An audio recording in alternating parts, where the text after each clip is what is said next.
अस्सलाम वालेकुम नाज़रीन, एक नई वीडियो में खुश आमदीद। आज की वीडियो में बहुत ही आसान और सादा से तरीके से आपको बताऊंगी कि आपने आलू की कतलियां घर में किस तरीके से बनानी है। इसको आप बनाएं नाश्ते में और इसके साथ बनाएं आप पराठे।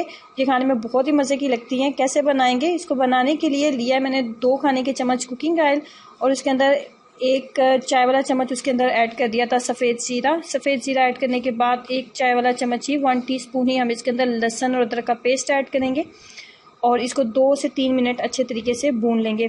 उसके बाद अब इसके अंदर डाल दोगे 5 से 6 अदद सब्ज़ मिर्चें मैंने इसके अंदर ऐड किए। इसको भी 2 से 3 मिनट अच्छे तरीके से भून लेते हैं। उसके बाद 3 अदद दरमियाने साइज़ के आलू मैंने लिए थे और उनको इस तरीके से आपने काट लेना है। ना ही बहुत ज़्यादा मोटा साइज़ आप रखोगे और ना ही बहुत ज़्यादा बारीक करेंगे, बिल्कुल दरमियाने साइज़ में आप इनको कट कर लोगे। अच्छे तरीके से इन सबको मिक्सअप कर लेते हैं। मिक्सअप करने के बाद 1 टीस्पून इसके अंदर डालेंगे लाल मिर्च। उसके बाद हल्दी पाउडर इसके अंदर ऐड करेंगे। लाल मिर्च आप नहीं ऐड करना चाहते तो आप स्किप भी कर सकते हैं, इसकी जगह आप सब्ज़ मिर्च की मिकदार बढ़ा दें। 1 टीस्पून धनिया पाउडर डालेंगे और उसके बाद 1 टीस्पून इसके अंदर डालेंगे नमक। नमक आप अपने टेस्ट के अकॉर्डिंग एडजस्ट कर सकते हैं। तमाम मसालों को आलू के साथ अच्छे तरीके से मिक्सअप कर लेते हैं।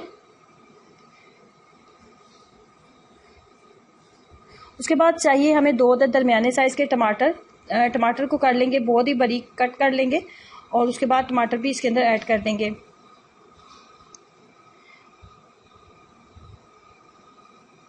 टमाटर ऐड करने के बाद इसके अंदर डाल देते हैं थोड़ा सा पानी।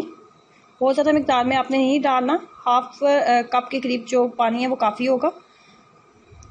पानी ऐड करने के बाद इसको 5 से 7 मिनट के लिए ढक्कन के साथ कवर कर देते हैं।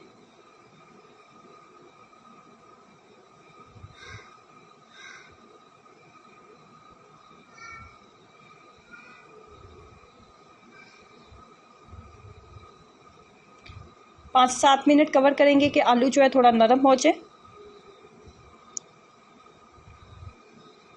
जैसे ही आलू नरम हो गया है तो आपने इसके ऊपर डाल देना है सब्ज़ धनिया। फ्लेम को बंद कर दें और इसको 2 से 3 मिनट के लिए मज़ीद कवर करके रख देते हैं ताकि सब्ज़ धनिया की जो खुशबू है वो आलू के साथ ऐड हो जाए।